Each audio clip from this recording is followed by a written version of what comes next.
ఐక్యరాజ్య సమితిలో పాకిస్తాన్ను ఉగ్రవాద దేశంగా భారత్ ప్రకటించి ముట్టడించింది. దీంతో పాకిస్తాన్ కూడా ఈ అంశం మీద కొంచెం గుర్రుగానే ఉంది. ఇటీవల జరిగిన సమావేశంలో సాయుధ సంఘర్షణలో పౌరుల రక్షణ అంశంపై చర్చ నిర్వహించగా పాక్ రాయబారి ఇండియాపై తీవ్ర ఆరోపణలు చేసిన విషయం తెలిసిందే. కాశ్మీర్ అంశాన్ని లేవనెత్తి మరీ ఇటీవలే ఇరు దేశాల మధ్య చోటు చేసుకున్న అంశాలు, ఉద్రిక్త పరిస్థితుల గురించి ప్రస్తావించేసరికి ఐరాస భారత శాశ్వత ప్రతినిధి ధీటుగా బదులిచ్చారు. ఉగ్రవాదులు, పౌరులకు మధ్య తేడా చూపని పాకిస్తాన్ ప్రజల ప్రాణాలను రక్షించడం గురించి మాట్లాడే అర్హత ఏమాత్రం లేదని చెప్పుకొచ్చారు. అయితే మరోవైపు 31 పార్టీలకు చెందిన 59 మందిని 7 సభ్యులున్న ప్రతినిధుల అఖిలపక్ష బృందాన్ని భారతదేశం ప్రపంచంలోని వివిధ ప్రాంతాలకు పంపింది. వీళ్ళు వివిధ దేశాల్లో పర్యటిస్తూ ఉండగా భారత్ మాత్రం అల్జీరియా, గయానా, స్లోవేనియా, లాత్వియా లాంటి చాలా చిన్న దేశాలకు ఎందుకు అంత ప్రాధాన్యత ఇస్తుంది? దీని వెనుక పెద్ద కారణం ఏమైనా ఉందా అనే ప్రశ్నలు తలెత్తుతున్నాయి. ఐక్యరాజ్య సమితిలో పాకిస్తాన్కు వ్యతిరేకంగా భారత్కు మద్దతు అవసరం. అయితే ఐక్యరాజ్య సమితిలోని 5 శాశ్వతేతర దేశాలు ఏంటి అని పరిశీలిస్తే France, Britain, Russia, China, America శాశ్వత దేశాలు అని మనందరికీ తెలుసు. కానీ ఇక్కడ శాశ్వతేతర దేశాలు అంటే ఇంకా శాశ్వతం కాని దేశాలను చూస్తే అందులో పాకిస్తాన్ కూడా ఉంది. అలాగే Algeria, Denmark, Greece, Guyana, Panama, republic of Korea, Sierra Leone, Slovenia, Somalia తాత్కాలిక సభ్య దేశాలుగా ఉన్నాయి. ఇప్పుడు ఈ చిన్న దేశాలకు భారత్ ఎందుకు అంత ప్రాధాన్యత ఇస్తుందో ఇప్పుడు మీకు అర్థమై ఉంటుంది. 2021-22 సంవత్సరాల్లో ఐక్యరాజ్య సమితిలో భారత్ నాన్ పర్మనెంట్ మెంబర్గా ఉంది.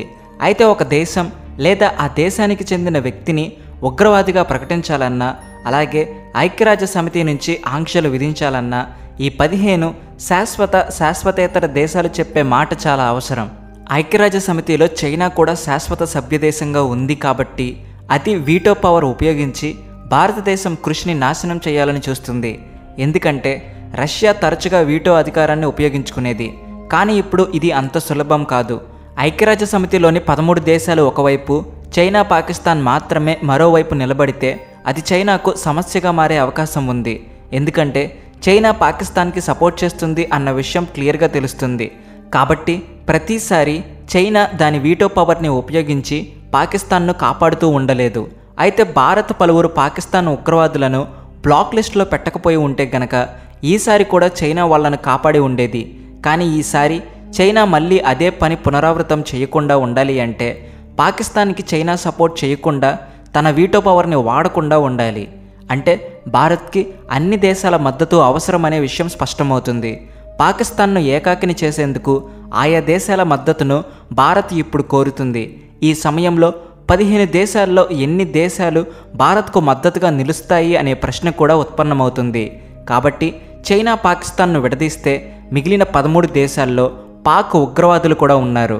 5 శాశ్వత దేశాల్లో 4 యూకే, ఫ్రాన్స్, అమెరికా, రష్యా భారత్లో చేరనున్నాయి.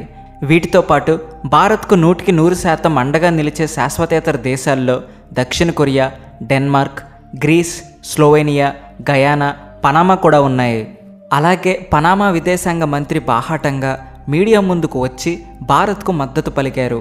ప్రస్తుతం అల్జీరియా, సోమాలియా, సియర్రా లియోన్ సహా 3 దేశాలు మిగిలాయి. భారత్తో అల్జీరియా సంబంధాలు చాలా మెరుగ్గానే ఉన్నాయి.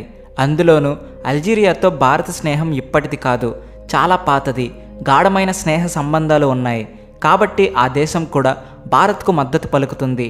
అదే సమయంలో సోమాలియాకు హ్యూమానిటీ గ్రౌండ్స్లో వారికి సహాయం చేస్తూ వారి అభివృద్ధి కార్యక్రమాల్లో భారత్ ఎప్పటికప్పుడు అండగా నిలుస్తుంది. ఇంత చేస్తున్న భారత్కి మాత్రం సోమాలియా అండగా నిలుస్తుందో లేదో చెప్పలేని పరిస్థితి. కానీ భారత్ తన ప్రతినిధి బృందాన్ని సోమాలియాకు పంపలేదు. పాకిస్తాన్తో ఇప్పుడు సంబంధం లేకపోయినా కూడా ఇచ్చే అవకాశం కూడా లేకపోలేదు. సోమాలియా పాకిస్తాన్కి సపోర్ట్ చేసినా చేయొచ్చు అనే విషయం కూడా తెలుస్తుంది. ఇక భారతదేశంతో సియర్రా లియోన్ సంబంధాలు కూడా చాలా బలంగా ఉన్నాయి. పాకిస్తాన్తో సంబంధం మాత్రం చాలా లిమిటెడ్గా ఉంది. ఈ కారణంగా 15 శాశ్వత మరియు శాశ్వతేతర దేశాలలో 12 దేశాల వారు భారతదేశానికి పూర్తిగా సపోర్ట్ చేస్తున్నాయి. దీన్ని బట్టి చూస్తుంటే రాబోయే కాలంలో పాకిస్తాన్కు ఇది పెద్ద సమస్యగా మారబోతుంది.